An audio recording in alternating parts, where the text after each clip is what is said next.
How to perform a full front brake job on this 2014 Honda Civic. Let's begin by removing the wheel. Now let's remove these two screws. I like to use an impact screwdriver. However, if you don't have one, you can use a screwdriver with a vice grip as a lever and break them free.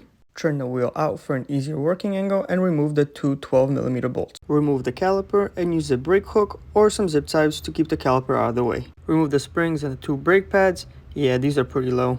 Now remove the caliper bracket by removing the two 17mm bolts, and let's remove the rotor.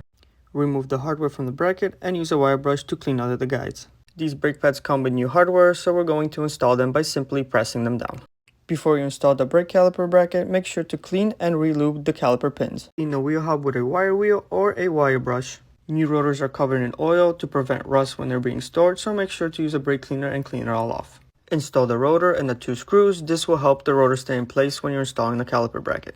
Tighten the bracket and install a light layer of grease on the points where the brake pad touches the guides and on the back of the pad. This will prevent any noise and prevent them from jamming.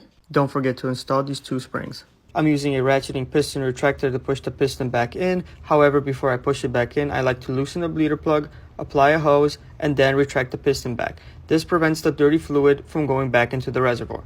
Install and tighten the caliper to the bracket and clean off any brake fluid that might have gone on there. And lastly, don't forget to adjust your brake fluid level. I hope you guys enjoyed this video, and thanks for watching.